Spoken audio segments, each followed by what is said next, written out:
J'ai commencé à peindre les icônes assez jeune, après avoir fait au départ des études à l'École supérieure des arts appliqués à Paris.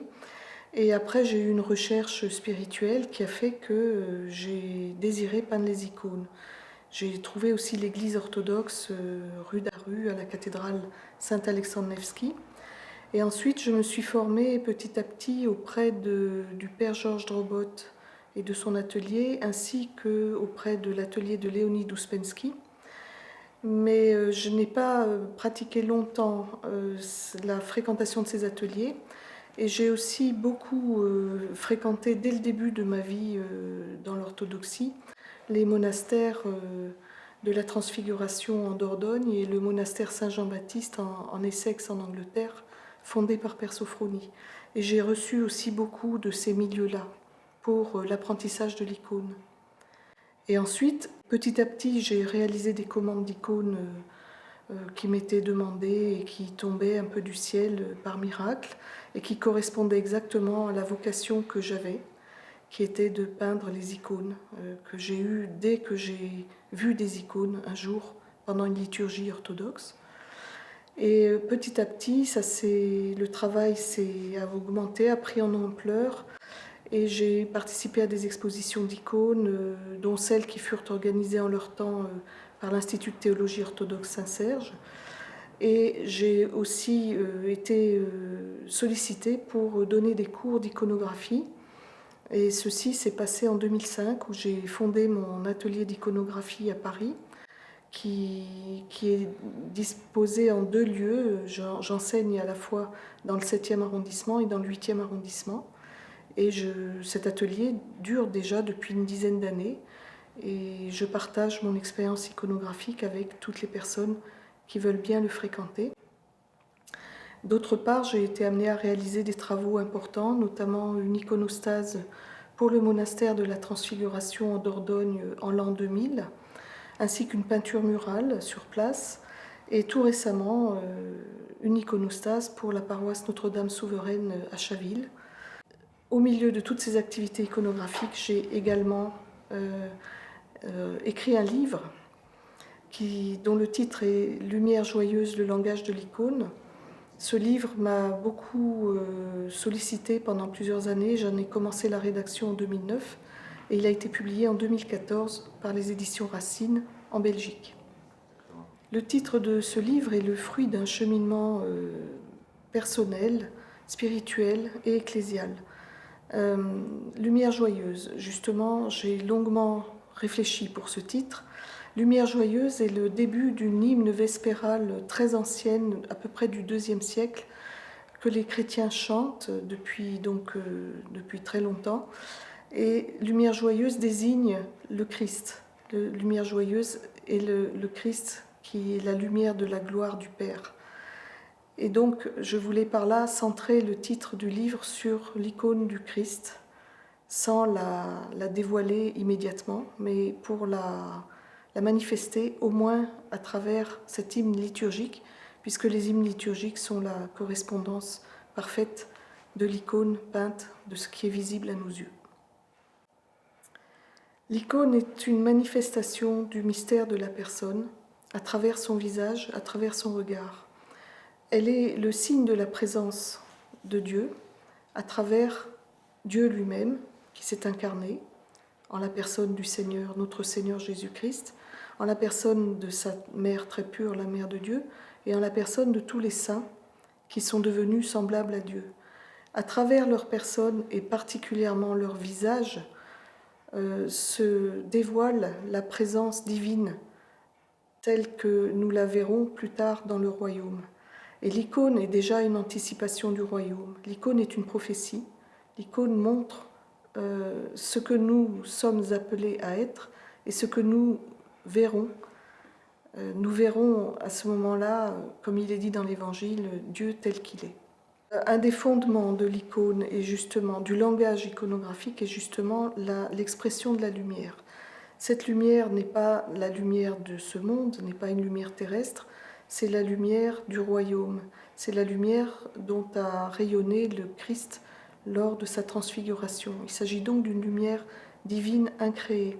Et l'iconographe a pour but de représenter cette lumière-là à l'aide de procédés picturaux tout à fait spécifiques et particuliers, transmis dans la tradition de l'Église orthodoxe depuis 2000 ans. Et cette lumière est une lumière spirituelle. Donc la problématique de l'iconographe, c'est de savoir comment va-t-il rendre une réalité spirituelle à l'aide de matériaux matériels et d'éléments picturaux de ce monde. C'est tout l'enjeu de l'iconographie et c'est toute sa beauté et c'est tout son mystère. Alors la lumière est effectivement représentée par son éclat, sa luminosité, et aussi par les couleurs, puisque les couleurs sont une diffraction de la lumière, en tout cas dans notre monde terrestre. En iconographie, les couleurs ont un rôle et une fonction assez précise. Il s'agit d'une fonction symbolique. Et le symbole est évidemment le moyen par lequel l'humain rejoint le divin. Et les couleurs, dans ce cas-là, obéissent à une sorte de langage, une sorte de règle iconographique. Le vêtement du Christ, celui de la Mère de Dieu et celui de certains saints auront des couleurs précises en langage iconographique. Mais ce n'est pas un absolu, sauf pour ce qui concerne les icônes du Christ et de la Mère de Dieu. Le langage de la couleur est un langage essentiellement vivant. C'est une inspiration de l'Esprit Saint.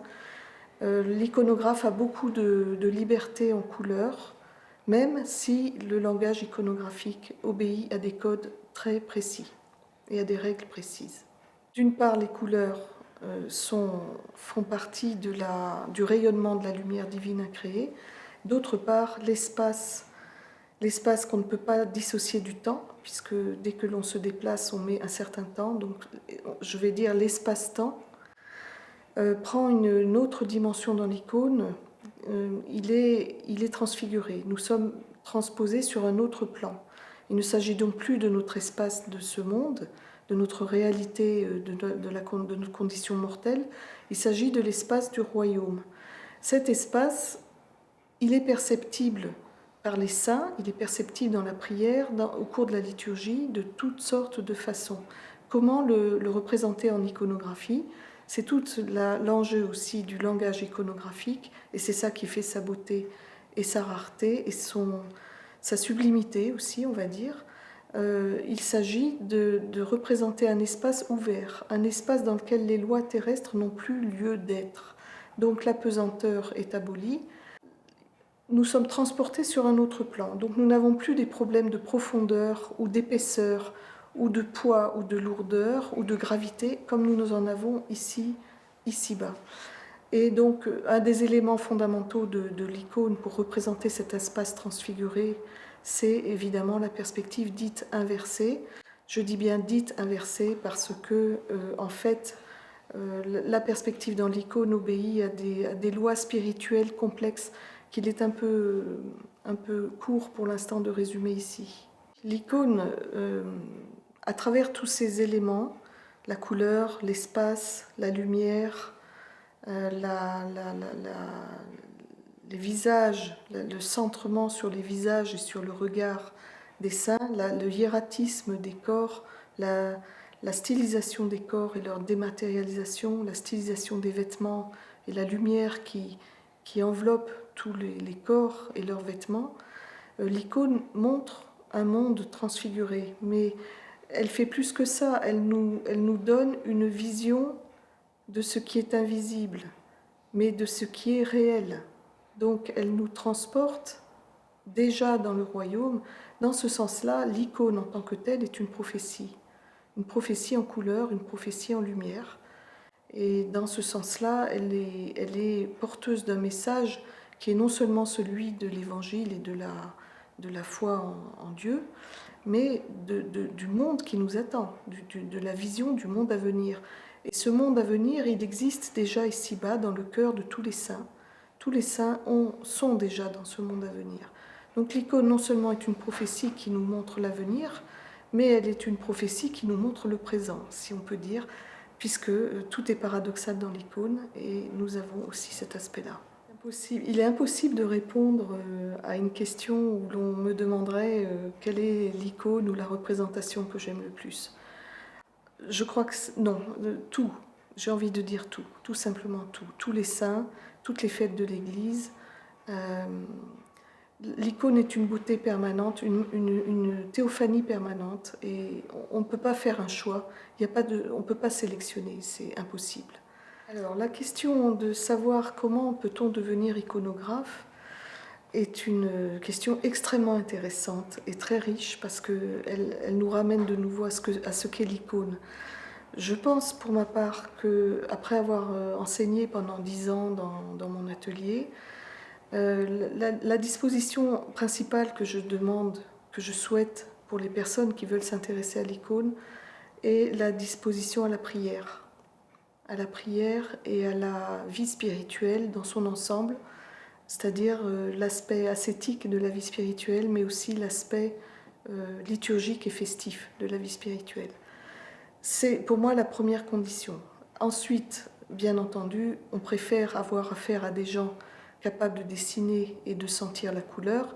C'est comme dans une chorale, si on demande à des gens qui chantent faux de chanter dans une chorale ou qui n'ont pas d'oreille ni de disposition musicale, ça va être un peu embêtant.